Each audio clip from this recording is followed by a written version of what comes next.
अस्सलाम वालेकुम students. Students आवाज़ आ रही है आप लोगों को?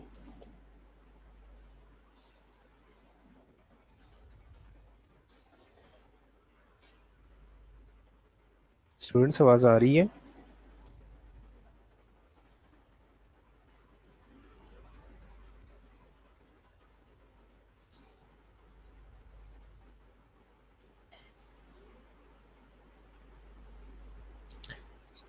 स्टूडेंट्स आवाज़ आ रही है आप लोगों को?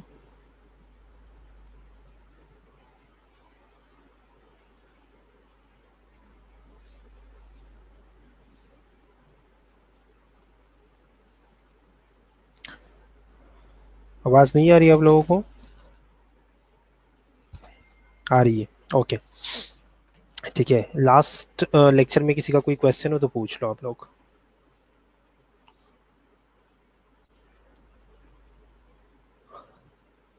लास्ट लेक्चर में अगर किसी का कोई भी क्वेश्चन हो तो पूछ लो।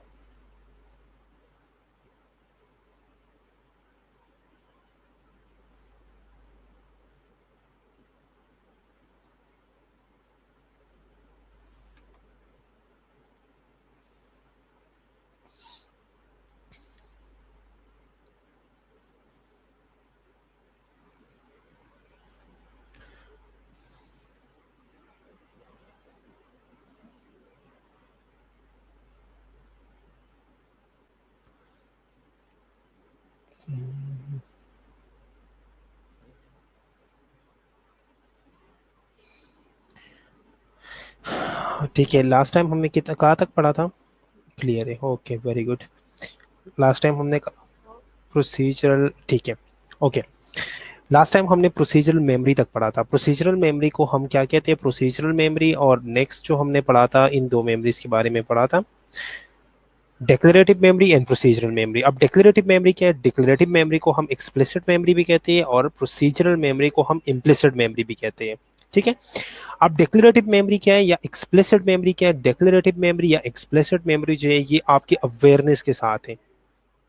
ठीक है, ये इन्फॉर्मेशन आप कॉन्शियसली जो है वो रिकलेक्ट कर लेती है, इसे कहते हैं डेक्लेरेटिव मेमोरी। डेक्लेरेटिव मेमोरी के अंदर फिर दो टाइप्स हैं, सब टाइप्स। एक को हम कहते हैं एपिसोडिक मेमोरी और नेक्स्ट को हम कहेंगे सिमेंटिक मेमोरी। एपिसोडिक मैंने आप लोगों को बताया था कि एपिसोडिक मेमोरी वो मेमोरी है जो आपके इवेंट्स के हिसाब से, मतलब एपिसोड्स है जो इवेंट से रिलेटेड है। ठीक है, लेकिन सिमेंटिक मेमोरी जो है ये फैक्ट्स है, जनरल नॉलेज है, स्कूल वर्क है। ठीक है, ये सारी चीजें आती है। एग्जांपल्स में मैंने आप लोगों को बताया था कि एपिसोडिक मेमोरी में कोई आपसे पूछता है आपका बर्थडे कब है, कोई आपसे पूछता है कि आप एप्पल खाना पसंद करोगे। ठीक है, तो ये क्या है? ये आपके पर्सनल फीलिंग्स है, आपके पर्सनल एक्सपीरियंसेस है। ठीक है, लेकिन जो सिमेंटिक मेमोरी है, सिमेंटिक मेमोरी क्या है? सिमेंटिक मेमोरी जो है ये पर्सनल इवेंट्स के साथ नहीं है। ठीक है, ये जनरल फैक्ट्स है, जनरल फैक्ट्स है, वर्ल्ड के बारे में जनरल डेफिनेशंस है। ठीक है, फॉर एग्जांपल आपसे कोई पूछता है कि गाड़ी के कितने टायर्स है या बनाना का कलर क्या है। ठीक है, ये आपके अपने पास्ट के ऊपर या आपके अपने पर्सनल फीलिंग्स के ऊपर इफेक्टेड नहीं है, आपके पर्सनल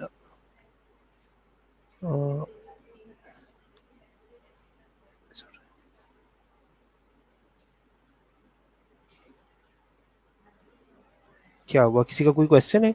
किसी का कोई क्वेश्चन है तो पूछ लो, कोई इशू नहीं है। ठीक है, आज हमने क्या पढ़ना है? आज हमने दो मेमोरीज के बारे में पढ़ना है, और जिसको हम कहते हैं कंटेक्स्ट डिपेंडेंट और नेक्स्ट को हम कहते हैं स्टेट डिपेंडेंट मेमोरी। ठीक है, अब कंटेक्स्ट डिपेंडेंट मेमोरी क्या है? कंटेक्स्ट डिपेंडेंट मेमोरी क्या है? We retrieve a memory very easily या more easily within the same context is when we form the memory. Context dependent memory का क्या मतलब है? कंटेक्स्ट डिपेंडेंट मेमोरी का ये मतलब है कि आपने इस चीज को जिस कंटेंट में सीखा है ना, जिस कंटेंट में आपने लर्न किया है, उसी कंटेंट के अंदर जो है ये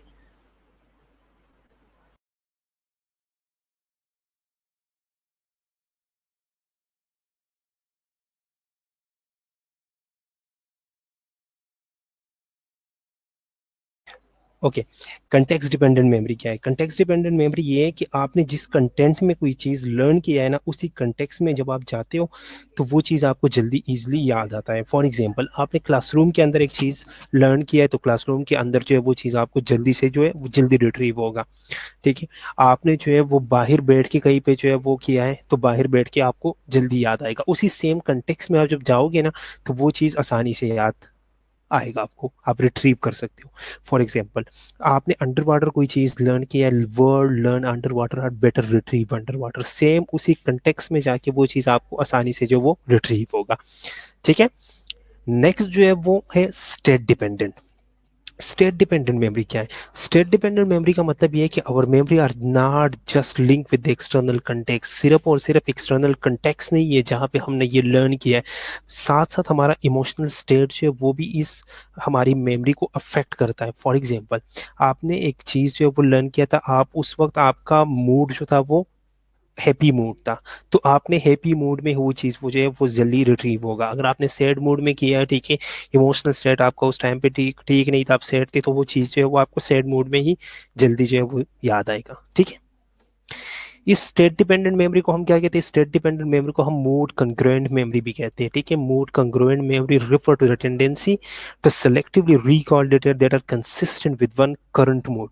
जिस करंट मूड के अंदर आपने वो चीज़ लर्न किया है, उसी करंट मूड के अंदर वो चीज़ जल्दी जो है वो रिट्रीव हो सकता है। ओके, यहाँ तक समझ आ गई?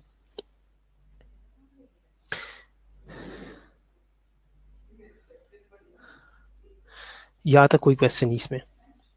कंटेक्स्ट डिपेंडेंट या स्टेट डिपेंडेंट में कोई question?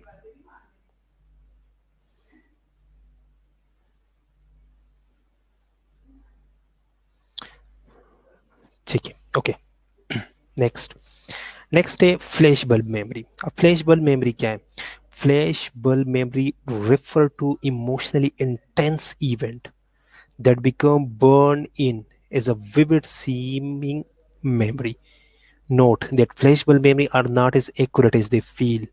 Vividly storing may information about danger may have help our ancestors survive. देखो, आप फ्लैशबल्ब मेमोरी क्या है? फ्लैशबल्ब मेमोरी ये कि इमोशनल कुछ चीज़ें होती है। फॉर एग्जांपल, खुदा ना खास्ता किसी की पेरेंट्स की डेथ हो जाती है। फॉर एग्जांपल, अगर खुदा न खास्ता किसी के पेरेंट्स की डेथ हो जाती है आईसीयू के अंदर, अब ये बंदा जब भी आईसीयू में जाएगा, सेम उसी तरह वो फीलिंग्स इसे आएगी, वो सारी चीज़ें उसे याद आएगी कि यहाँ पे मेरे पेरेंट्स की जो वो डेथ हुई थी। लेकिन फ्लैश बल्ब मेमोरी के अंदर ये है कि ये बिल्कुल एज एक्यूरेट नहीं होती जिस तरह ये बंदा फील करता है। ये बंदा शायद जो है वो उस चीज़ को ज़्यादा फील करे, या शायद उस टाइम पे वो इमोशनली इस चीज़ को कम फील करे, तो इमोशनल डिफरेंस आ सकता है। लेकिन मेमोरी जो है वो सेम उसी कंडीशन में या उस जगह पे जाके वो सेम चीज़ जो याद आएगी। इसके अलावा फॉर एग्जांपल, आप कहीं पे गए हो, ठीक है, आप लोग ट्रिप पे गए हो और आपकी किसी आपका एक्सीडेंट हुआ है, ठीक है, नेक्स्ट टाइम जब आप उस जगह पे पहुंचोगे तो वहाँ पे वो सारी चीज़ें आपको याद आएगी। तो इसे क्या कहते हैं? इसे हम कहते हैं फ्लैश बल्ब मेमोरी। आपकी माइंड में फ्लैश बल्ब आती है पुरानी किसी चीज़ की। ठीक है।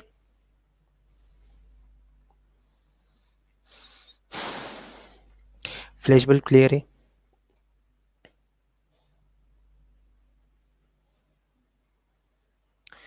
फ्लैश बल्ब क्लियर है?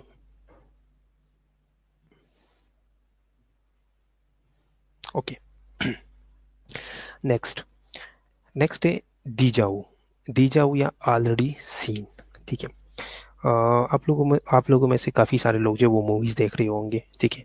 आप लोगों ने शायद वो मूवी देखी होगी आजकल जो आई थी, फुकरे 2 रिटर्न्स। उसमें एक लड़का होता है जिसको कहते हैं, बार बार एक वर्ड यूज़ करते हैं, दीजावू। दीजावू का मतलब क्या है? Already seen. कभी कभार आपको आपके साथ कभी ऐसा हुआ है कि आप किसी एक सिचुएशन में गए हो, या कहीं आप कहीं पे गए हो, या आप किसी चीज़ को देख रहे हो और आपको लग रहा हो कि ये चीज़ मैंने पहले भी जो है वो कहीं देखा है, लेकिन वो चीज़ आपने पहले कहीं कभी नहीं देखी। ठीक है। इस तरह कभी कभार होता है। ठीक है। आप किसी सिचुएशन में जाते हो और आपको ये लगता है कि ये चीज़ जो है ये मेरे साथ पहले भी हुआ है, या ये चीज़। फ्लैश बैक क्या हुआ फिर? ठीक है, मैं दोबारा बताऊँ।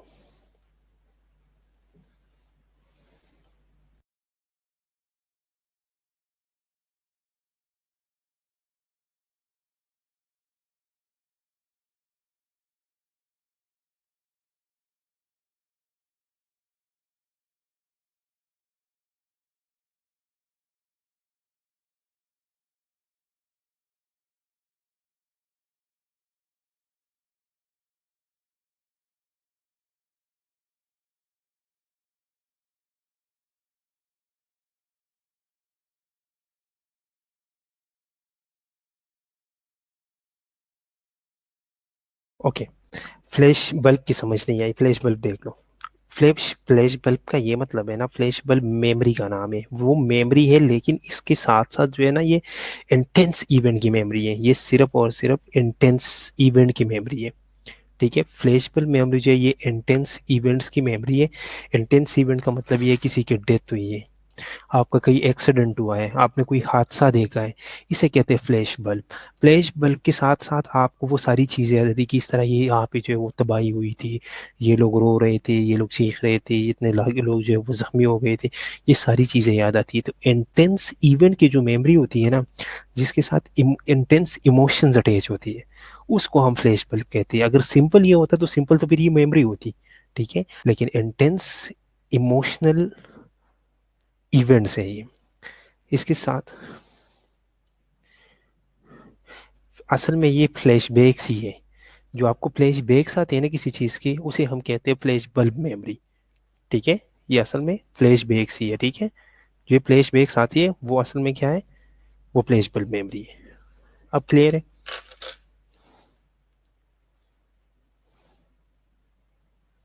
ठीक है, नेक्स्ट है दीजाऊ। दीजाऊ में कभी कभार इंसान को ये लगता है, आप किसी सिचुएशन में जाते हो, आप कहीं पे जाते हो और आपको ये लगता है कि यार ये मैंने पहले भी ये चीज़ कहीं देखी है, हालांकि वो चीज़ आपने देखी नहीं होती। इसको हम क्या कहते हैं, इसे हम कहते हैं दीजाऊ। दीजाऊ है क्या असल में? Deja vu refer to the feeling that you are in situation that you have seen and have been before. या तो आपने पहले देखा है, या आप उस जगह पे पहले गए हो, या उस सिचुएशन में पहले गए हो। In an experiment in the text, student got his feeling because they actually were shown an image previously. Seen already के केस में sir everything related to the events। नहीं, ज़रूरी नहीं है, ज़रूरी नहीं है कि कभी एग्जैक्टली वो चीज़ हो, लेकिन कभी कभार हमें ये लगता है कि ये चीज़ मैंने पहले देखा है, या ये चीज़ पहले हो चुका है मेरे साथ, या ये काम मेरे साथ पहले हो चुका है। ठीक है, इस तरह लगता है। ठीक है, हालांकि सच में ऐसा नहीं होता, सच में हम वहाँ पे गए नहीं है, या हमने उस सिचुएशन में जो है वो सिचुएशन हम एक्सपीरियंस नहीं कर पाते। लेकिन हुआ क्या है असल में, यहाँ पे क्या हुआ है, यहाँ पे हो ये रहा है कि this can be seen a source amnesia. इसे हम सोर्स एमनीजिया क्यों कहते हैं? फ्रॉम करंट दैट वी, ये असल में करंट मेमोरी होती है हमारी। जब हम किसी सिचुएशन में जाते हैं, ये हमारी करंट मेमोरी होती है, हम उसी टाइम इस चीज़ को जो है वो देख रहे होते हैं, हम उसी टाइम उस चीज़ को एक्सपीरियंस कर रहे होते हैं, लेकिन हमारी मेमोरी जो है ना, उसको मिस एट्रीब्यूट कर लेती है, उस चीज़ को मिस एट्रीब्यूट करके लॉन्ग टर्म मेमोरी में जो है वो फेंक देती है। जब वो चीज़ मिस एट्रीब्यूट हो जाती है, लॉन्ग टर्म मेमोरी में चली जाती है, तो उस चीज़ से हमें ये लगता है कि असल में ये सिचुएशन हमने पहले देखी हुई है, या इस सिचुएशन में हम पहले भी आए हैं, लेकिन ऐसा रियल में नहीं होता।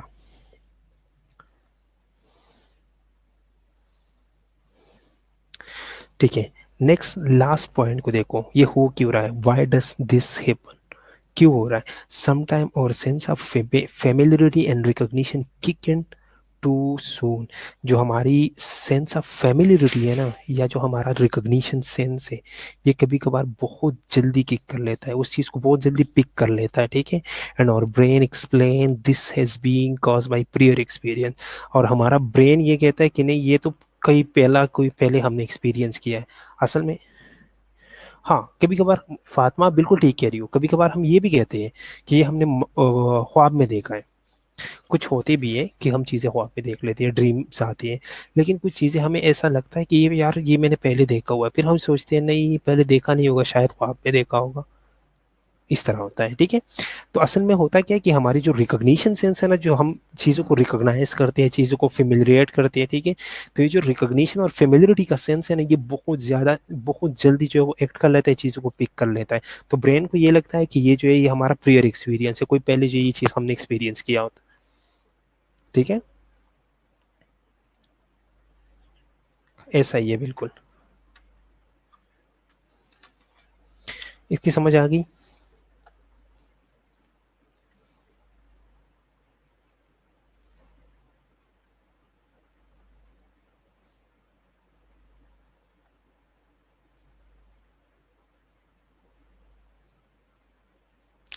ओके, अब यहाँ तक हम मेमोरी पढ़ रहे थे कि मेमोरी में जो है वो चीज़ें किस तरह इनकोड हो रही है, चीज़ें हम किस तरह लर्न कर रही है, चीज़ें जो है वो किस तरह स्टोर हो रही है, चीज़ें जो है वो किस तरह हम दोबारा रिट्रीव कर रही है, ये सारी चीज़ें यहाँ तक ख़त्म हो गई। मेमोरी जो है वो यहाँ तक ख़त्म हो गई। मेमोरी के बाद जो है वो कुछ चीज़ें फॉरगेटिंग, जो कि बहुत इंपॉर्टेंट है। कभी कभार जो है हम चीज़ भूल जाती हैं। अब ये जो भूलने की बीमारी है ना, जो चीज़ों को हम भूल जाते हैं, ये क्यों भूलते हैं? तो फॉरगेटिंग क्या है? Failure to recall the material learn in past or the gradual decrease in the ability to recall and reproduce learn material. जो चीज़ें हमने पास्ट में लर्न की है, अगर वो चीज़ें जो है वो रिकॉल नहीं हो रही, तो उसे हम क्या कहते हैं? उसे हम फॉरगेटिंग कहते हैं। ठीक है। दूसरा है the gradual decrease in the ability to recall and reproduce learn material. जितनी भी चीज़ें हमने लर्न की है ना, वो सारी चीज़ें आराम आराम से वक्त के साथ साथ जो है वो हमारी रिकॉलिंग एबिलिटी जो है वो आराम आराम से ग्रेजुअली जो है वो डिक्रीज होती जाती है। ठीक है। और इस पे एक कर्व बना था, हरमन एबेंगस ने एक कर्व दिया था, इसको फॉरगेटिंग कर्व भी बोलते हैं। Graph that show the amount of memorize information remember after varying length of time, कि कितनी देर के बाद जो हम कितनी चीज़ें जो वो हमारे माइंड से जो वो निकलते हैं, या हम चीज़ों को जो वो फॉरगेट करते हैं। After 2 days only 30% of information remember. ये कहते हैं कि 2 दिन के बाद आपको सिर्फ और सिर्फ 30% चीज़ें जो है वो याद रहती है। Meaningful information is not lost as quickly. जो चीज़ें यहाँ पे भी इंपॉर्टेंस की बात आ रही है, जो चीज़ें आपके लिए ज़्यादा इंपॉर्टेंट है, जो चीज़ें जो है वो मीनिंगफुल है आपके लिए ज़्यादा, वो चीज़ें आप जल्दी नहीं बोलते, वो आपको ज़्यादा देर तक याद रहती है। लेकिन जो चीज़ें जो है वो आप के लिए इम्पोर्टेंट नहीं है, तो वो चीज़ें हम आसानी से जो है वो भूल जाते हैं। ठीक है। अनीसा का क्वेश्चन है, सर अगर क्वेश्चन और टाइप ऑफ मेमोरी, तो क्या ये सारे टाइप लिखेंगे? उसमें आप लोग को सिर्फ ये लिख लें। हाँ अनीसा, आपके क्वेश्चन का आंसर मैं आपको स्लाइड दिखाता हूँ। ठीक है। वो जो एक स्लाइड है ना, जिसपे मैंने एक वो टेबल सा बनाया, टेबल तो नहीं है, एक फ्लो डायग्राम जिस तरह बना है। ठीक है। एक जो फ्लो डायग्राम मैंने बनाया है कि ऊपर जो है सेंसरी है, सेंसरी में जो है वो दो आएंगे, एक और आइकॉनिक आएंगे। ठीक है। इसके अलावा जो है वो दूसरा जो सेकंड टाइप है वो क्या है? वो शॉर्ट टर्म मेमोरी है, शॉर्ट टर्म में वर्किंग आ जाएगी। ठीक है। फिर उसके बाद लॉन्ग टर्म मेमोरी है, लॉन्ग टर्म में एक्सप्लिसिट और इम्प्लिसिट आ जाएगी। ठीक है। फिर एक्सप्लिसिट के टाइप्स आ जाएंगे। इसी तरह सिर्फ आपने टाइप्स लिखने हैं। ठीक है। ओके। नेक्स्ट जो है वो फातिमा का क्वेश्चन है कि सिग्नल लड़ी का मैकेनिज्म एक दफा रिपीट कर दे। ठीक है फातिमा, आप सुन ले। दीजाऊ क्या है?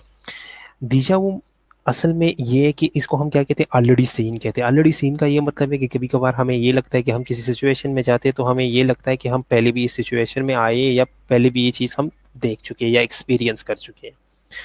ये चीज़ होता कि वे होता इसलिए कि हमारा जो सेंस है ना, जो चीज़ों को रिकॉग्नाइज करता है, जो चीज़ों को फेमिलियराइज करता है कि ये चीज़ मैंने देख लिया, अब ये मेरे लिए फेमिलियर है, ये हमारा सेंस बहुत जल्दी काम कर लेता है, जल्दी चीज़ों को जल्दी पिक कर लेता है। इतना फास्टली इसको पिक कर लेता है कि हमारे माइंड को ये लगता है कि ये पहले मैं कभी देख चुका हूँ। इस वजह से जो है वो हमें ऐसा लगता है। ठीक है फातिमा, समझ आ गई आप? सिर्फ और सिर्फ किन चीज़ों की वजह से? फेमिलियरिटी और रिकॉग्निशन सेंस जो है वो जल्दी जो है वो चीज़ों को पिक कर लेता है, तो माइंड को ये लगता है कि ये पहले का माइंड में पड़ा है, इतना जल्दी वो पिक कर लेता है। ठीक है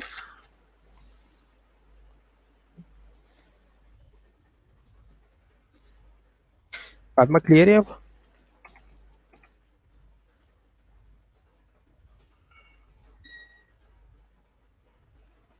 ओके। ठीक है। फॉरगेटिंग क्या है? फॉरगेटिंग, अच्छा ये बता दिया मैंने। ठीक है सर, फिर फ्लैश बल्ब भी तो यही है? क्या मतलब फ्लैश बल्ब भी तो यही है? खोलो तो लेन। फ्लैश बल्ब की आपको समझ नहीं आई, मैं तो फ्लैश बल्ब दोबारा रिपीट करता हूँ। फ्लैश बल्ब मेमोरी ये है, फॉर एग्जांपल खुदा ना खास्ता आपका एक्सीडेंट हुआ है। ठीक है। आपका एक्सीडेंट हुआ है, वो किसी, और दोबारा से 2 साल बाद, 3 साल बाद, 4 साल बाद जब आप उस जगह पे पहुंचते हो ना, जहाँ पे आपका एक्सीडेंट हुआ था, तो वहाँ पे वो आपको सारी चीज़ें याद आ जाएगी। सिर्फ एक्सीडेंट नहीं कि यहाँ मेरा एक्सीडेंट हुआ, साथ साथ कौन कहाँ कहाँ पे चोट लगी थी, क्या क्या इशू हुआ था, ठीक है, कौन कौन से प्रॉब्लम्स आए थे आपको, वो सारी जितनी भी आपकी इंटेंस इमोशंस है ना जो उस टाइम पे आप फील कर रही थी, वो सारी चीज़ें आपको याद आ जाएगी। फॉर एग्जाम्पल, आपको जो है वो आपके सामने जो है वो कहीं पे आग लग गया, ठीक है, और उसमें कुछ लोग मर गए, दाना खास्ता, ठीक है, तो नेक्स्ट 10 साल बाद, 20 साल बाद भी अगर आप उस जगह पे जाओगे ना, तो आपको लोगों की वो चीखें, लोगों की वो जख्मे, वो जो लोग जख्मी हो गए है, वो सारी चीजें आपको एग्जैक्टली जो है वो याद आएगी, या एग्जैक्टली याद आएगी, या उससे भी ज्यादा आप फील करोगे कि ये लास्ट ये इस तरह हुआ था, या जो है वो कुछ फीलिंग्स जो है वो कम भी हो सकती है। लेकिन फ्लैश बल्ब का मतलब ये है कि आप उस जगह पे जाओगे या उससे रिलेटेड किसी चीज के ऊपर जाओगे तो आपको चीजें याद आएगी, ठीक है। आप क्लियर है, कुरतुलैन क्लियर है अब, या अगर अब भी कोई क्वेश्चन है तो आप पूछ लो, अगर क्लियर नहीं है मैं दोबारा बता देता हूँ आपको, ठीक है। ओके, चले, अब नेक्स्ट फॉरगेटिंग। फॉरगेटिंग कर्व की तरफ जाते हैं। फॉरगेटिंग कर्व क्या है? अगर आपने जो है वो कोई चीज़ जो है वो लर्न की हुई चीज़ों को अगर हम इमीडिएटली जो है रिकॉल करते हैं, तो इमीडिएटली आपको सारी चीज़ें, मोस्ट ऑफ द इंफॉर्मेशन जो है वो आपको याद आ सकती है, ठीक है, आप उस चीज़ को रिकॉल कर सकते हो। नेक्स्ट, अगर 20 मिनट्स हो गए तो ग्राफ देखो, ग्राफ जो है वो ग्रेजुअली नीचे आ रहा है, 20 मिनट्स बाद जो है वो थोड़ी सी चीज़ें आ रही है, ठीक है, उसके बाद अगर 1 आवर हो गया तो वो और जो है वो ग्राफ नीचे आ गया, ठीक है, उसके बाद अगर 9 आवर्स हो गए तो वो और ग्राफ जो है वो नीचे आ गया, ठीक है, उसके बाद जो है अगर ब- दो सर घंटे हो गए। आप कौन सी क्लास? Third year.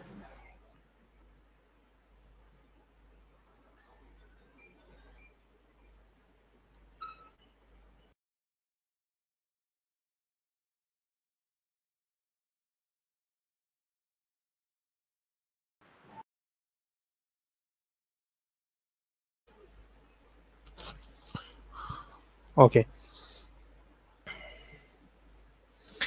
ठीक है, तो ये देखो नीचे जो है वो ग्राफ में नीचे जो लिखा हुआ है इलेप्स टाइम सिंस लर्निंग, ठीक है, टाइम ड्यूरेशन चल रहा है, ऊपर से जो है वो रिटेंशन रिटेंशन की स्कोरिंग चल रही है कि चीज़ें हमें कितनी देर तक रिटेन हो रही है।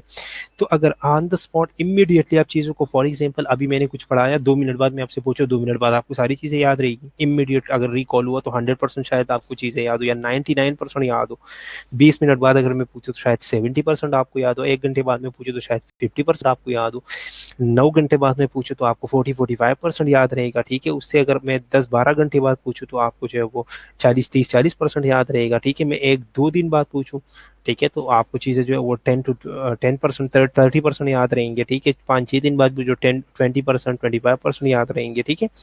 तो इसी तरह ग्रेजुअली टाइम के with the passage of time जो आपका रिटेंशन जो है ना, रिटेंशन कैपेसिटी जो है वो डिक्रीज होती जाती है, ठीक है। Okay, forgetting curve, this graph show the amount of, remember ये मैंने ऑलरेडी आपको बता दिया कि टाइम ड्यूरेशन के साथ साथ जो है ग्राफ एक ऊपर था, ग्राफ जो है वो टाइम इलेप्स के साथ जो है वो नीचे आ रहा है, ठीक है। ओके, अब फॉरगेटिंग के कॉजेस क्या है, चीज़ों को हम भूलते क्यों है, पूरी ज़िंदगी चीज़ें हमें याद क्यों नहीं रहती। तो सबसे पहली बात जो है वो है मीनिंगलेस ऑफ कंटेंट, जो कंटेंट था वो हमारे लिए मीनिंगफुल नहीं है, उसका हमारे लिए कोई मकसद ही नहीं है, तो बेमकसद और वो चीज़ें जो हमारी मतलब के ना हो, वो चीज़ें जो है वो हम भूल जाते हैं, ठीक है। नेक्स्ट है टाइम लैप्स। टाइम ड्यूरेशन बड़ा मैटर करता है कि टाइम कितना हो गया, आपने कब पढ़ा है चीज़ों को। अगर फॉर एग्जांपल हम जो है वो चीज़ें हमें पूरी ज़िंदगी याद रहती, तो हम तो साल के बिल्कुल स्टार्ट में चीज़ें पढ़ लेते और फिर साल बाद हम पेपर दे देते, कोई इशू ही नहीं था, दोबारा पढ़ने की ज़रूरत ही नहीं थी। आवाज़ नहीं आ रही? बच्चों किस किस को आवाज़ नहीं आ रही? सबको वॉइस इशू है?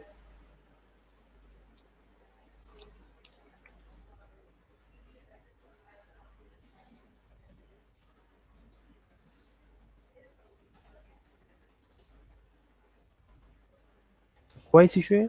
आ रही है, ओके, ठीक है, जिस जिसका वॉइस इशू है ना वो आप लोग अपना नेट वगैरह चेक कर ले, ठीक है। ओके, नेक्स्ट जो है वो टाइम लैप्स है। टाइम लैप्स बड़ा मैटर करता है, ठीक है, इसीलिए हम जो है वो चीज़ों को दोबारा रिवाइज करते हैं पेपर से एक दिन पहले, क्योंकि जितना टाइम गुजरता है इतना हमारा रिटेंशन कैपेसिटी जो है वो डिक्रीज होती जाती है, ठीक है। नेक्स्ट है रिप्रेशन, डिस थर्ड जो है वो डीके और डिसयूज है। डीके या डिसयूज का मतलब क्या है? चीज़ों को जो है वो हम यूज़ नहीं करते। फॉर एग्जांपल, मैंने बचपन में जो है कुछ सीखा था, ठीक है, उसके बाद मैंने उस चीज़ को कभी यूज़ ही नहीं किया, कभी मैंने न रिवाइज किया है, ना कभी जो है वो मैंने यूज़ किया है उस चीज़ को, कभी रिट्रीव नहीं किया अपने माइंड से, तो वो चीज़ें जो है वो हम भूल जाते हैं। फोर्थ पॉइंट है रिप्रेशन। रिप्रेशन का क्या मतलब है? रिप्रेशन का ये मतलब है कि कभी कभार हमारे साथ ऐसे वाक़यात हो जाते हैं, हम हमारे साथ जो है कुछ ऐसे इंसिडेंट्स हो जाते हैं कि हम उस चीज़ को जानबूझ के भूलना चाहते हैं। कुछ ऐसी चीज़ें होती है जो हमें जो वो तकलीफ़ देती है, तो हम चाहते हैं कि ये चीज़ें जो है वो हम भूल जाएँ।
ओके, सॉरी स्टूडेंट्स, कुछ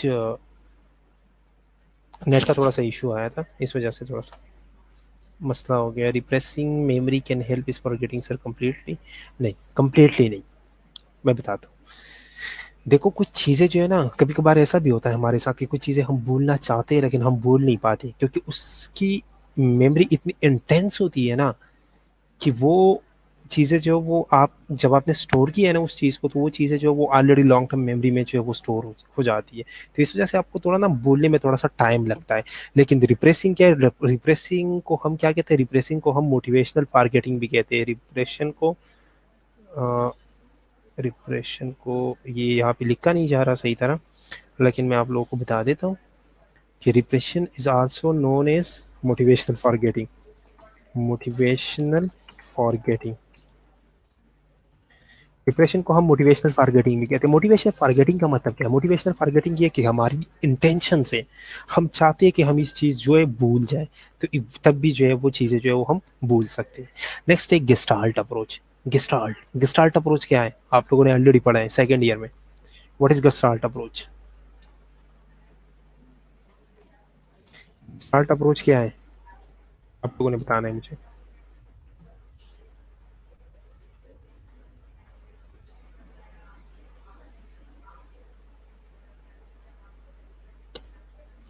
गेस्टाल्ट अप्रोच ने जो है वो, सर समझ नहीं आ रही। एमन, किस चीज़ की समझ नहीं आ रही?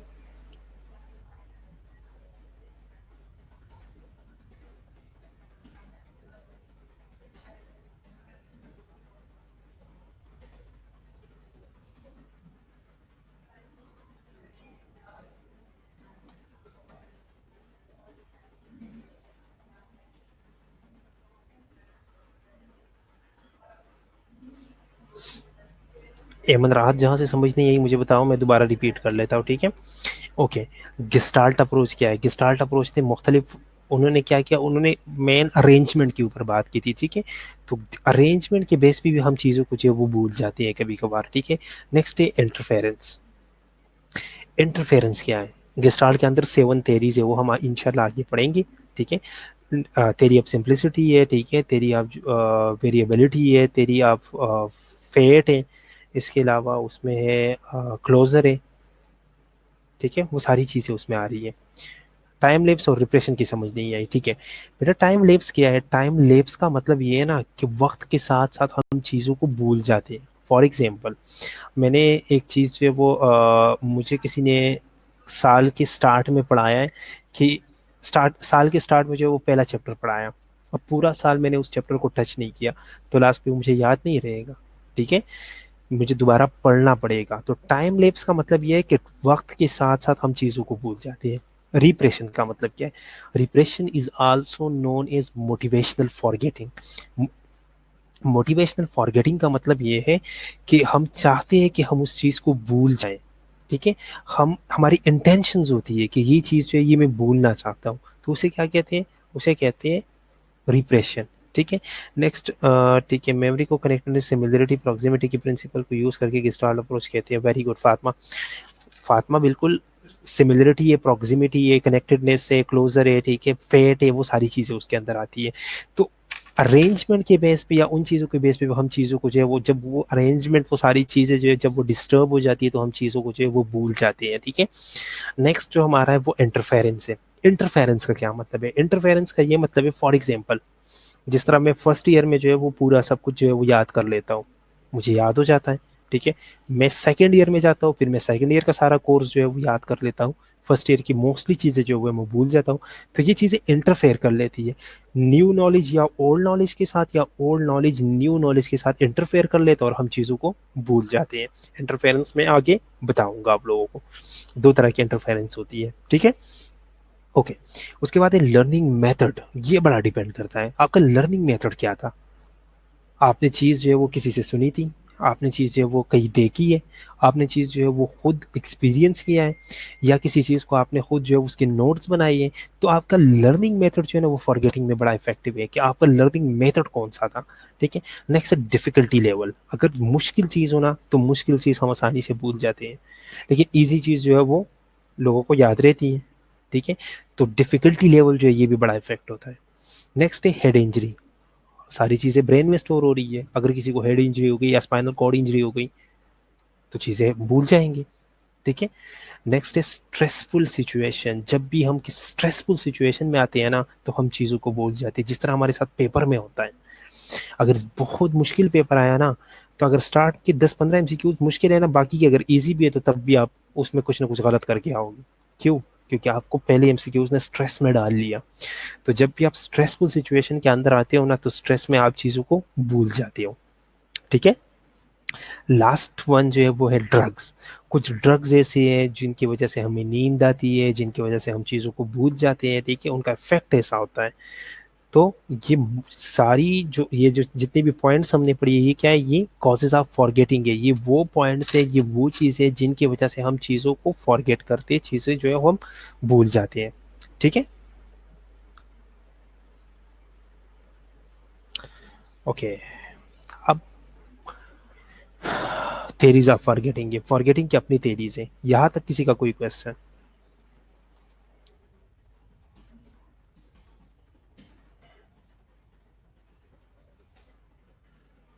यहाँ तक किसी का कोई क्वेश्चन हो तो पूछ लो।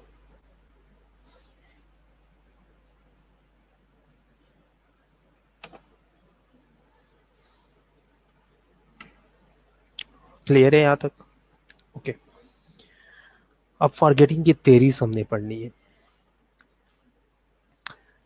फॉरगेटिंग थेरीज में सबसे फर्स्ट थेरी जो है उसका नाम है द ट्रेस डिके थेरी। ये जो ट्रेसेस बनते हैं ना हमारी ब्रेन के अंदर, हमारे ब्रेन के अंदर ट्रेसेस बनते हैं, कोडिंग होती है हमारी ब्रेन के अंदर।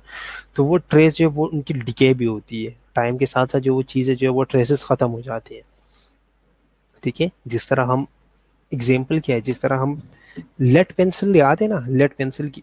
लेड पेंसिल से हम जो है वो कभी कभार कुछ बचपन में कुछ लिख लेते हैं, अभी भी कुछ लोग यूज़ करते हैं। तो लेड पेंसिल से जब हम किसी चीज़ को लिख लेते हैं तो टाइम के साथ साथ जो है वो चीज़ें जो है वो मिटना शुरू हो जाती है। या पेन के साथ भी आप लिखते हो तो पेन की इंक की जो है उसकी डार्कनेस जो है वो कम हो जाती है टाइम के साथ साथ। तो इसी तरह मेमोरी के अंदर जो हम चीज़ों को कोड कर लेते हैं, चीज़ों को लिख लेते हैं, तो वो चीज़ें भी वक्त के साथ साथ जो है वो चीज़ें कम हो जाती है, ठीक है। ट्रेस के मतलब, ट्रेस मीन्स निशानी, ट्रेस कहते हैं निशानी को।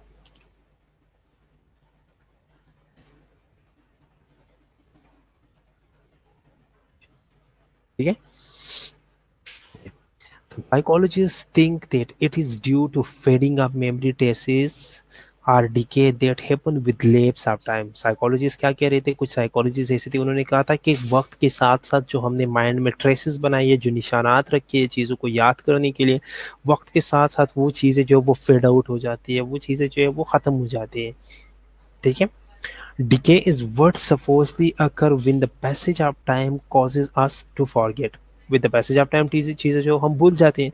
The memory traces, इस इन memory traces को engrams भी कहते हैं। ये the memory traces are engrams fades and the memory is no longer available. जब ये traces जो है वो ख़त्म हो जाती है तो memory जो है वो हम ख़त्म हो जाती है। ठीक है। The trace decay theory of forgetting state that all memory fade automatically as a function of time. Trace theory वाले क्या कहते हैं कि चीज़ें जो वो ऑटोमेटिकली वक्त के साथ साथ जो है वो फेड आउट होती जाती है, भूल जाते हैं हम, ख़त्म होती जाती है। Under this theory you need to follow a certain pathway और trace to recall a memory. अब अगर इस थ्योरी के हिसाब से देखें तो हर चीज़ का एक पाथवे है, हर चीज़ का एक ट्रेस है, हर चीज़ की निशानी है। उस निशानी को, उस पाथवे को, उस ट्रेस को हम फॉलो करेंगे तो उस चीज़ तक पहुँचेंगे। ट्रेस थ्योरी वालों ने क्या कहा था, ट्रेस थ्योरी वालों ने कहा था कि हर चीज़ का एक पाथवे है, उस पाथ स्पेसिफिक पाथवे से हम जाएंगे तो तभी उस चीज़ को, उस चीज़ तक या उस मेमोरी तक पहुंच पाएंगे। ठीक है। In this pathway goes unused for some amount of time the memory decay which lead to difficulty of recalling and ability to recall. अब मैं आप लोगों को समझाता हूँ कि इन्होंने असल में क्या कहा है। अच्छा, ये मैं वाइट बोर्ड ऑन कर लेता हूँ यहाँ पे। इन्होंने कहा था कि फॉर एग्जांपल ये यहाँ पे जो है ये एक ट्रेस बनाए। ठीक है। ये यहाँ पे एक मेमोरी पड़ी है, मेरी माइंड में कुछ मेमोरी है। ठीक है। अब इसको ट्रेस करने के लिए एक, इसको ट्रेस करने के लिए एक पाथवे है। ठीक है। इसको ट्रेस करने के लिए ये एक पाथवे है। अब अगर मैं ये पाथवे जो है वो ये यूज़ नहीं करता, इस पे कभी जो है वो मैं गया नहीं हूँ, ठीक है, तो ये रास्ता जो है ये मैं भूल जाऊँगा, या ये रास्ता जो है ये वक्त के साथ साथ जो है ये ख़त्म हो जाएगा। आप लोगों ने आप में से कुछ लोग जो है वो गाँव से भी होंगे। ठीक है। गाँव के लोगों को मैं स्पेशली अभी एग्जांपल देना चाहता हूँ। गाँव में अक्सर जो है वो खेतों के दरमियान में जो है वो रास्ते बने होते हैं। ठीक है। अगर उन रास्तों को हम साल तक, 2 साल तक यूज़ नहीं करते ना, तो फिर आपको पता भी नहीं चलेगा कि यहाँ पे कोई रास्ता भी था। ठीक है। क्योंकि वो चीज़ें जो है वो वक्त के साथ साथ जो है वो ख़त्म हो जाती है, वो जम हो जाती है बाकी चीज़ों में। ठीक है। तो अगर हम ये पाथवे, ये जो पाथवे बनाए अभी, ये जो पाथवे बनाए, अगर ये पाथवे हम यूज़ नहीं करेंगे तो वक्त के साथ साथ ये पाथवे जो है ये ख़त्म हो जाएगा और उस चीज़ को हम भूल जाएंगे। ये जो हमारा टारगेट था, जो हमारा मकसद था, जो मेन एम था, ये हम भूल जाएंगे। ठीक है। अब समझ आ गई आप लोगों को? Okay, good. ठीक है। अब रिहर्सल और mentally going over memory can slow this process. अगर हम चीज़ों को रिहर्स कर लेते हैं, हम चीज़ों को जो वो बार बार गो थ्रू कर लेते हैं, ठीक है, चीज़ों को बार बार देखते हैं, तो ये जो फॉरगेटिंग का प्रोसेस है, ये जो रास्ता ख़त्म होने का जो प्रोसेस है, रास्ते का ख़त्म होने का जो प्रोसेस है, ये स्लो डाउन हो जाएगा। ठीक है। But disuse of trace will lead to memory decay. लेकिन अगर हम इस पाथवे को यूज़ नहीं करेंगे, इस रास्ते पे कभी जाएंगे ना, तो हम जो है वो चीज़ें भूल जाएंगे, which will ultimately cause retrieval failure. और इसकी वजह से रिट्रीवल फेलियर आएगा, चीज़ों को हम रिट्रीव नहीं कर पाएंगे बाद में। This process begin almost immediately if the information is not use. अगर ये प्रोसेस कब शुरू होगा, जब हम इंफॉर्मेशन को यूज़ नहीं करेंगे। For example, sometime we forget a person name even though we have just met them. कभी कभार क्या होता है, आप एक बंदे से मिल लेते हो, ठीक है, फॉर एग्जाम्पल आप अपने दोस्तों के बीच बैठे हो, आपके दोस्त का आगे से कोई दोस्त आया, उसने आपसे मिलवाया, ये मेरा दोस्त है, ये इसका नाम है। ठीक है। ओके, आपने उधर बातें भी की, सब कुछ हो गया, गपशप लगाई, वो चला गया। साल 2 साल बाद आपने उस बंदे को देखा। आपको ये तो पता होता है कि इस बंदे को मैंने देखा था, इस बंदे को मैंने कहीं देखा है, देखा था, ये भी पता होता है कि कहाँ पे देखा था, लेकिन आपको उसका नाम याद नहीं होता। क्यों? क्योंकि एक दो, ये जो जितना टाइम गुजरा है, इस टाइम ड्यूरेशन में आपने उसका कभी नाम लिया ही नहीं है। ठीक है। उस जो आपके माइंड में ट्रेस बना था, उस ट्रेस पे आप कभी गए नहीं हो। ठीक है। तो वो चीज़ जो है वो आपके माइंड में नहीं रहती फिर। समझ आ गई आप लोगों को?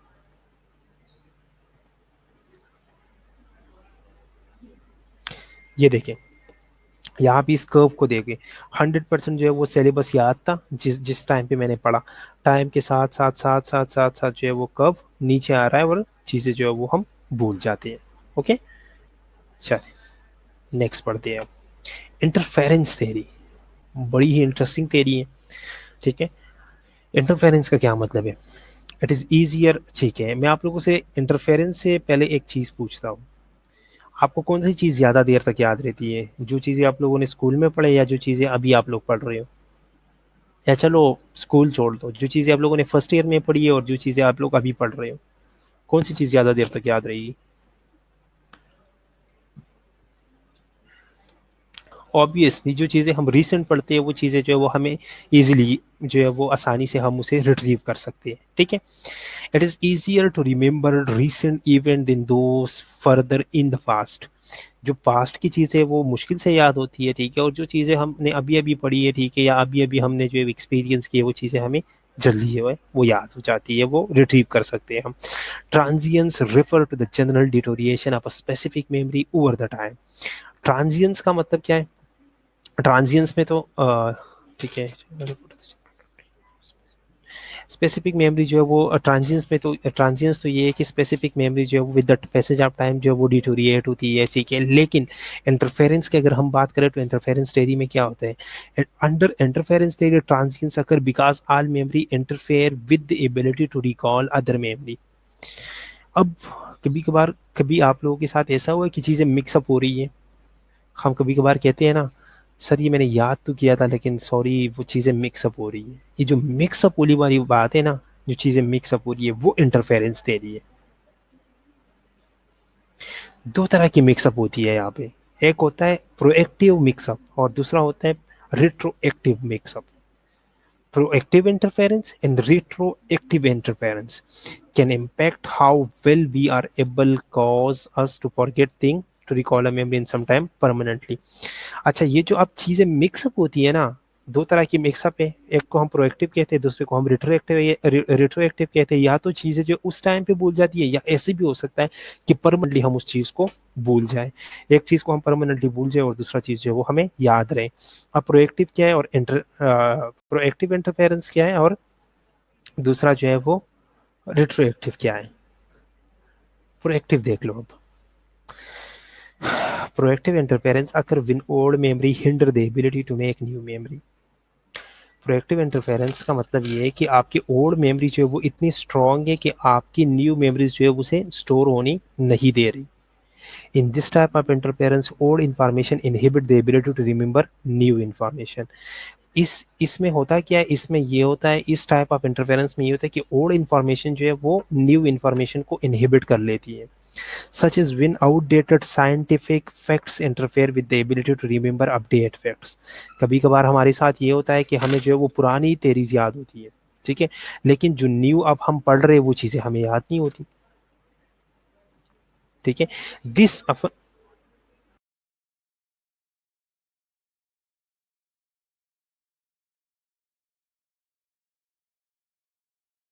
ठीक है, अब this often occur when memory are learned in similar context। ये होता क्यों है? जब चीज़ें सिमिलर कॉन्टेक्स्ट के अंदर हो ना, तो अक्सर हमें पुरानी चीज़ें जो है वो याद रहती है क्योंकि वो बहुत बार हमने पढ़ी है, और न्यू चीज़ें जो है वो हमें याद नहीं हो जाती। थेरीज में मोस्टली इस तरह होता है। जो थेरीज हम पहले पढ़ते हैं ना, फर्स्ट स्टार्टिंग में एक दो थेरीज पढ़ते हैं, स्टार्टिंग वाली थेरीज हमें याद हो जाती है, लेकिन एंड वाली बाकी जो थेरीज होती है हम कहते हैं यार ये क्या लिखा है, पहले वाली थेरीज तो सही थी, वो तो बहुत ईजी थी, इसके बाद ये थेरीज तो मुश्किल है। मुश्किल नहीं होती, लेकिन हम सेम कॉन्टेक्स्ट के अंदर चीज़ें जो है वो रीड कर लेते हैं। अब रिगार्डिंग सिमिलर थिंग्स, या हम सिमिलर चीज़ों के बारे में जब चीज़ें याद करते हैं तो पुरानी चीज़ें अक्सर याद होती है। ठीक है, और न्यू चीज़ें जो वो भूल जाती है। यहाँ पे एक एग्जांपल दिया है, सॉरी फॉर दिस एग्जांपल, लेकिन इस एग्जांपल से आप लोगों को चीज़ें जो है वो सही तरह अंडरस्टैंड हो जाएगी। एग्जांपल देखो, calling your new girlfriend by old girlfriend name. ठीक है, अब यहाँ पे उस इसके साथ मैंने बड़े अच्छे एनिमेशंस लगाए थे, लेकिन यहाँ पे जो वो एनिमेशंस नहीं चल रहे।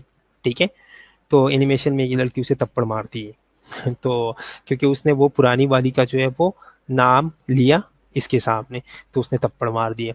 ठीक है, तो यहाँ पे एनिमेशन मैंने बड़ी प्यारी एनिमेशन देखे थे, लेकिन एनिमेशन से आप लोगों को सही तरह समझ आएगा, लेकिन ये है कि एनिमेशन अब यहाँ पे वो शो नहीं हो रहे। तो आप लोगों को मैं एग्जांपल ये दे रहा हूँ कि पुरानी चीज़ें जो है वो कभी कभार माइंड में इतनी स्टोर हो गई है, ठीक है, इतनी सही तरीके से स्टोर हो चुकी है कि वो नई नई चीज़ों को जो है वो क्योर, मारिया मुबारक, क्योर क्या है इसका? क्योर ये है इसका कि आप चीज़ों को प्रैक्टिस कर लो बस। प्रैक्टिस इज क्योर, ठीक है।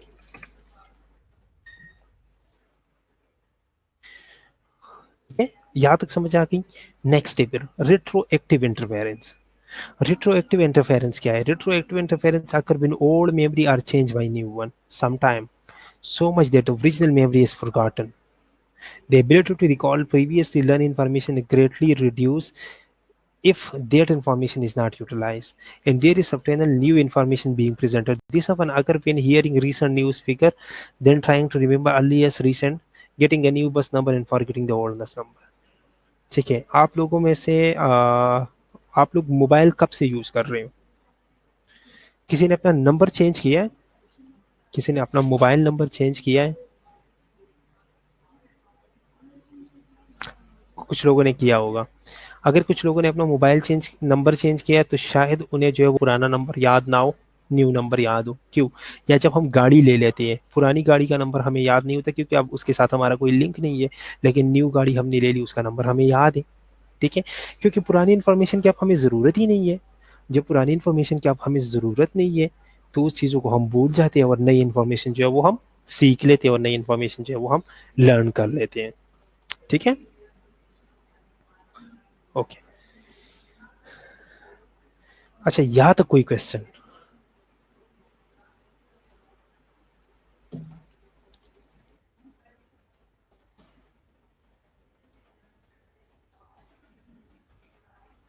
यहाँ तक क्लियर है?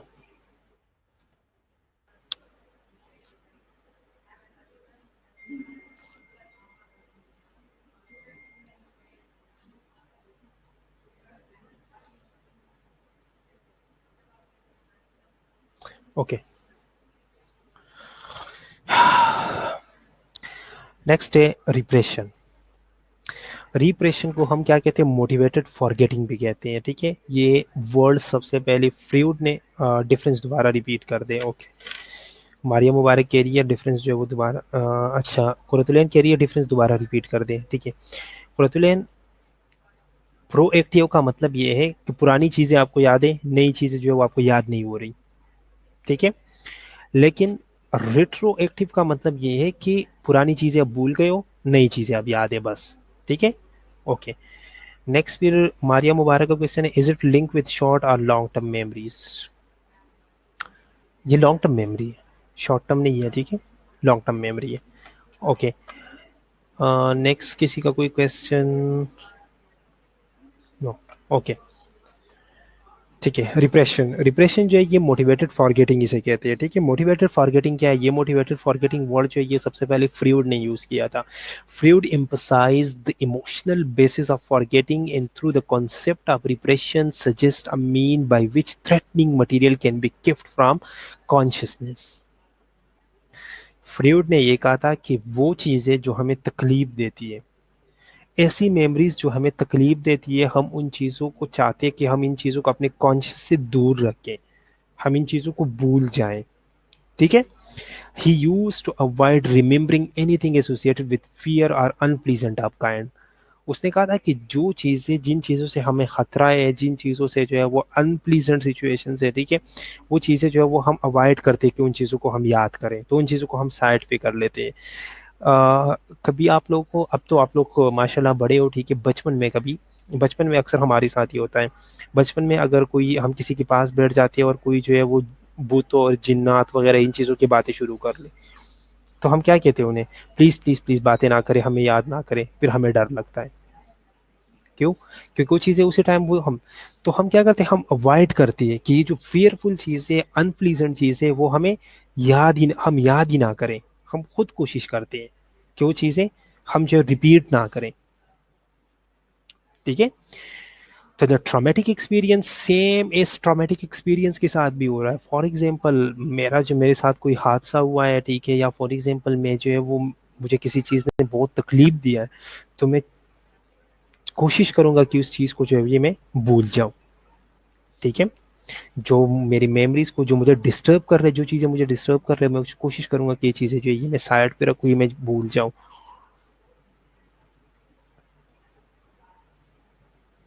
कुछ डरते हैं वो अलग बात है, लेकिन मोस्टली जो है मैंने बचपन का एग्जांपल इसलिए दिया, ठीक है? ठीक है. There are many concern over the implication of a theory as repressed memory. One area has been the suggestion that repressed memory from childhood can be recovered using appropriate therapeutic technique. लेकिन जो repressed memories होती है ना, इसके साथ एक टिक के repressed memories जो है ये हम दोबारा से अगर हम appropriate proper therapeutic techniques use करें तो चीज़ें जो है वो दोबारा रिकॉल हो सकती है, ठीक है? चीज़ों को हम भूल तो जाते हैं, ठीक है? फॉर एग्जांपल आपके साथ जो है आपके किसी दोस्त ने बहुत बुरा किया है, आपकी किसी दोस्त ने आपसे बहुत बुरा किया, आपको बहुत तकलीफ पहुंचाई है, ठीक है? और फिर आप लोग जुदा हो गए हो, आपने वो चीज़ें जो है वो आप भूलने की कोशिश कर रहे हो, फॉर एग्जांपल आप भूल भी गए हो, लेकिन 20 साल बाद 30 साल बाद आपने उस बंदे को देखा, तो कुछ हद तक आपको चीज़ें याद आएगी कि इसने इतना बुरा किया था मेरे साथ। तो वो चीज़ें जो है वो दोबारा से रिकवर हो सकती है, ठीक है? स्पेसिफिक टेक्निक के ज़रिए। लेकिन ये है कि इन चीज़ों को जो है वो हम अपने माइंड से निकालने की कोशिश करते हैं।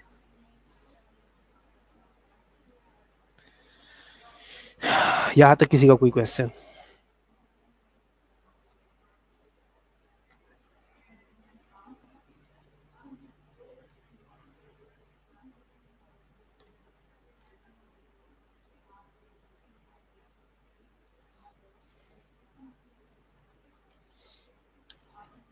ठीक है।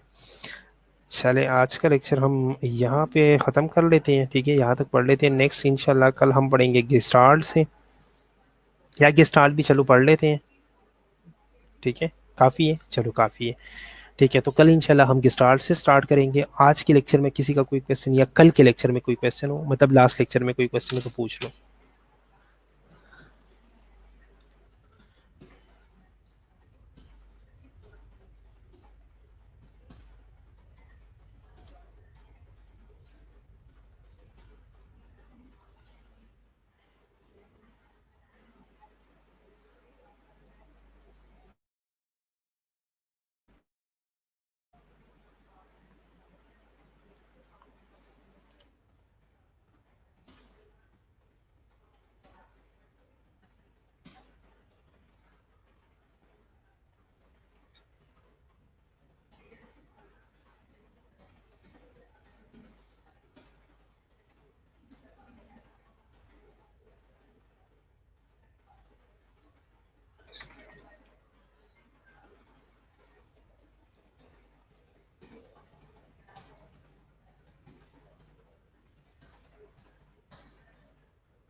ठीक है, किसी का कोई भी क्वेश्चन हो तो आप लोग किसी भी टाइम पूछ सकते हो, ठीक है? मैं कोशिश करूँगा कि उसी टाइम जो है वो चीज़ क्लियर कर लूँ, लेकिन अगर उस टाइम पे क्लियर ना हुआ या कोई इशू हुआ, ठीक है? तो इंशाल्लाह मैं नेक्स्ट जो है वो फिर नेक्स्ट लेक्चर में इंशाल्लाह वो चीज़ जो है वो दोबारा से एक्सप्लेन करूँगा, ठीक है? ठीक है, मनराहत का क्वेश्चन है कि how drug effect to forget. Drugs जो है ना, ड्रग्स का बड़ा इफेक्ट होता है फॉरगेटिंग में, ठीक है? ड्रग्स का जो है वो बड़ा इफेक्ट होता है फॉरगेटिंग में। फॉर एग्जांपल कुछ ड्रग्स हम ले लेते हैं, जिस तरह ये सेडेटिव्स हैं, जितने भी सेडेटिव लेते हैं, या आपने देखा होगा वो भी ड्रग्स है ना, ये लोग जो एडिक्ट होते हैं, चर्स वगैरह पीते हैं, ठीक है? ये सारी चीज़ें, तो ये लोग क्या करते हैं, या जो ड्रिंक वगैरह लोग कर लेते हैं, ड्रिंक के बाद क्या होता है उन्हें चीज़ें याद नहीं रहती, ठीक है? या कोई ड्रग्स जो लेते हैं, ड्रग्स के बाद वो चीज़ें याद नहीं रहती, ठीक है? क्योंकि ड्रग का इफेक्ट होता है उस न्यूरल सिस्टम पे, वो न्यूरल सिस्टम को क्या, वो एक यूफोरिया स्टेज पे लेके जाती है उसे, उन्हें ये लगता है वो एक उसे हम कहते हैं कि एक ना आर्टिफिशियल खुशी की तरफ लेके जाती है उन चीज़ों को, ठीक है? फार्मा में पढ़ा नहीं, फार्मा में इसलिए नहीं पढ़ा, ये क्या है, ये ड्रग का इफेक्ट इस तरह है, फॉर एग्जांपल जिस तरह हम कहते हैं, आप लोगों ने एंजाइटी एंजुलेटिक्स वगैरह नहीं पढ़े, एंजुलेटिक्स वगैरह का ये इफेक्ट होता है, ठीक है। ठीक है, वर्किंग मेमोरी वाली स्लाइड रिपीट कर दो, ओके। हेमंत राहत, ये ड्रग्स ड्रग्स का पॉइंट क्लियर है आपको? जिस तरह लोग, आप लोगों ने देखा होगा मूवीज में भी, आप वैसे अगर देखा, जो लोग ड्रिंक्स वगैरह करते हैं, नशा वगैरह करते हैं, मुख्तलिफ ड्रग्स लेते हैं, ठीक है, तो वो फिर अपने होश और हवास में नहीं रहते, वो चीज़ें जो है वो उस टाइम के लिए वो चीज़ें भूल जाते हैं। ठीक है, अच्छा।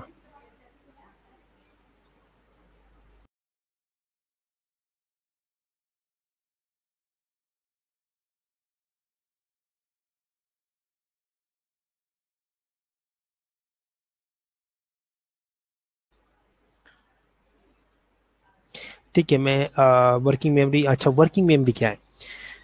देखो, वर्किंग मेमोरी ये है ना, जिस तरह हम, मैंने आप लोगों को उस टाइम भी एग्जांपल दिया था कि आप लोग अगर चाय बना रहे हो, फॉर एग्जांपल अपनी किचन में आप लोग चाय बना रहे हो, खाना बना रहे हो, ठीक है, तो आप ऑटोमेटिकली एक कबर्ड ओपन करते हो, वहाँ से चम्मच उठा लेते हो, दूसरा कबर्ड ओपन करते हो, वहाँ से वो चीनी उठा लेते हो, तीसरा जो है ओपन कर लेते हो, वहाँ से कोई और चीज़ उठा लेते हो, ठीक, ये सारी चीज़ें, ये आपने अपनी माइंड पे जोर नहीं दिया था कि ये चीज़ें मुझे याद हो जाए, चीज़ें जब आप रख रही थी ना उस टाइम पे, चम्मच आप रख रही थी, चाय रख रही थी, पत्ती रख रही थी, वो चीज़ें जब आप रख रही थी उस टाइम पे, आपने ये नहीं सोचा कि ये चीज़ें मैं इधर रख रहा हूँ या मैं इधर रख रही हूँ और ये चीज़ें मुझे जो है वो याद रहे, ठीक है। लेकिन वर्किंग मेमोरी, आप बार बार उस चीज़ को रिपीट करते हो, ठीक है, बार बार उस चीज़ को देखते हो, तो वो आपकी रूटीन की वजह से जो है वो चीज़ें वर्किंग मेमोरी में चेंज हो गई है, वो चीज़ें जो ऑटोमेटिकली आपका हाथ उधर तक पहुंचता है, ठीक है। ओके, क्वेश्चन है, ठीक है, पूछो। अहमद राहत, अगर कोई क्वेश्चन है तो पूछो। मेरा क्लियर है अब?